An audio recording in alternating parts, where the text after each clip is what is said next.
के बच्चा पैदा करती है, दुल्हा के कोई जरूरी नहीं। अयोध्या में दुल्हा के कोई जरूरी नहीं है, खीर से बच्चा पैदा होता है। भगवान राम तो लजा गए। सखी बचन सुन के रघुनंदन बोले मृदु मुस्काते, आपन चाल छिपा बहु प्यारी करहूं आन की बातें।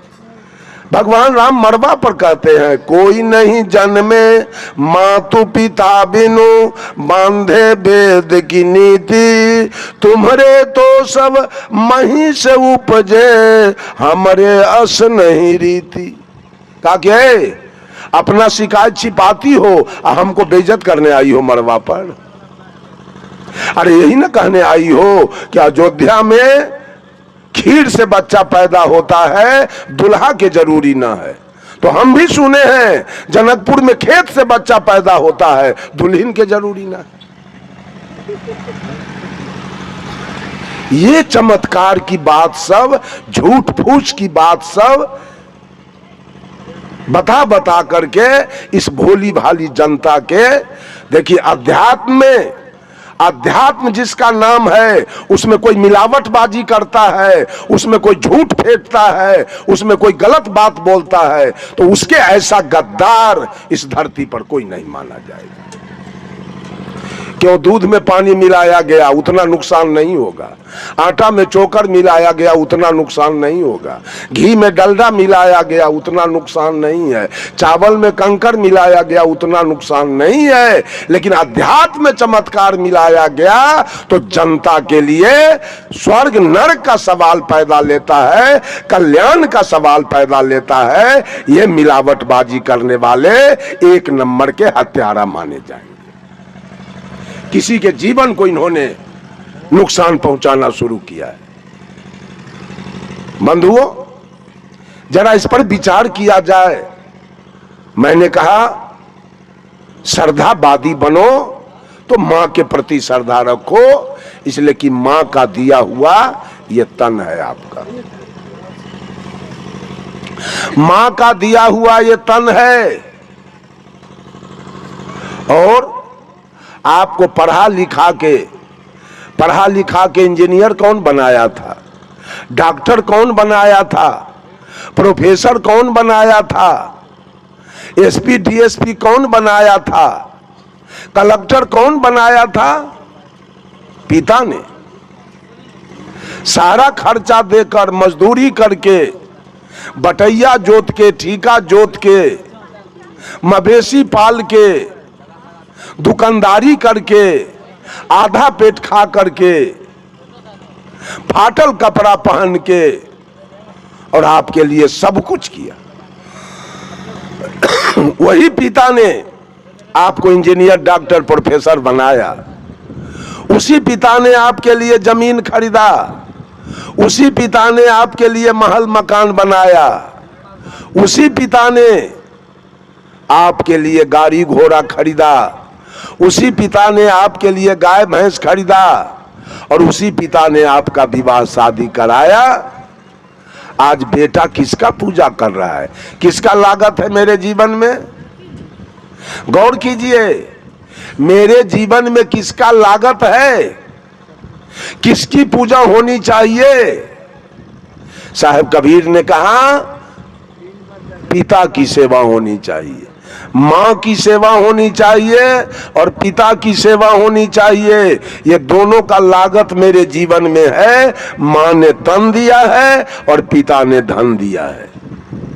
और तीसरा, हम मांस खा रहे थे, मछली खा रहे थे, ताड़ी दारू पी रहे थे, गांजा भांग पी रहे थे, बीड़ी सिगरेट पी रहे थे, हम चोरी बेईमानी दलाली घुसखोरी कर रहे थे। कि क्या बाजार लगाया बुरा है?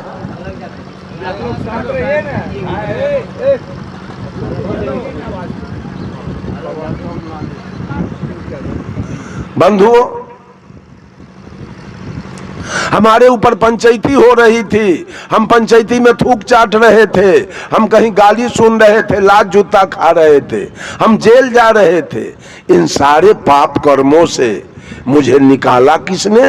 तो लागत मेरे सदगुरु का मेरे जीवन में है कि सदगुरु ने सारे पाप कर्मों से हमको अलग कर दिया। तो मां ने तन दिया, पिता ने धन दिया और गुरु ने ज्ञान दिया।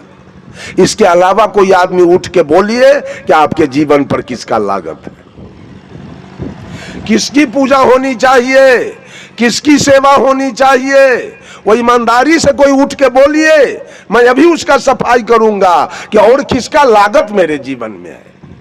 अगर आप अपने को हिंदू मानते हैं, हिंदू तो कबीर के शब्दों में कोई है नहीं, कबीर के शब्दों में सब मानव है, सब आदमी है, सब इंसान है। लेकिन मान लिया जाए कि आप अपने को हिंदू कहते हैं, तो हिंदू का मुख्य ग्रंथ वेद है, और वेद ने किस देवता को माना? वेद ने कहा मातृ देवो भव, वेद ने कहा पितृ देवो भव, वेद ने कहा आचार्य देवो भव, और वेद ने कहा अतिथि देवो भव। वेद ने नहीं कहा राम देवो भव, कृष्ण देवो भव, महादेव देवो भव, दुर्गा देवो भव, काली देवो भव, हनुमान देवो भव। वेद ने नहीं कहा, वेद ने कहा मातृ देवो भव, मां सबसे बड़ी देवता है। और तब कहा पिता, इसलिए कि मां का लागत ही जीवन पर 12 आना है और पिता का लागत 4 आना है, इसलिए हर जगह से मां को आगे कर दिया गया। मातृ देवो भव, पितृ देवो भव, आचार्य देवो भव, और ये जो बैठे हुए अतिथि हैं ये सभी देवता के रूप में बैठे हैं। इनका स्वागत करना, इनका मान सम्मान करना जिसने आयोजन किया है, उनका काम है कि हमारे दरवाजे पर जो देवी और देवता आए हैं उनका स्वागत करना मेरा काम है। ये 4 देवता है। विवेकानंद जी ने तो 2 देवता और बढ़ाया, विवेकानंद जी 2 देवता और बढ़ा दिया, मूर्खो देवो भव और मूर्खो देवो भव और दरिद्रो देवो भव। 2 देवता और बढ़ा दिया गया। बंधुओं, यही आपके देवता हैं। इनका लागत, इनका कर्ज आपके सिर पर है। इनका कर्ज सधा लीजिए, इनका लागत वापस कीजिए। अगर आप वापस नहीं करते हैं और जिंदगी भर अंधश्रद्धा में पड़कर जहां तहां अगरबत्ती बार रहे हैं, जहां तहां पानी ढार रहे हैं, जहां तहां नमस्कार प्रणाम कर रहे हैं, ये सारा कर्जा बकाया रहेगा और आपको कभी मुक्ति मिलने वाली और कभी कल्याण मिलने वाला नहीं होगा।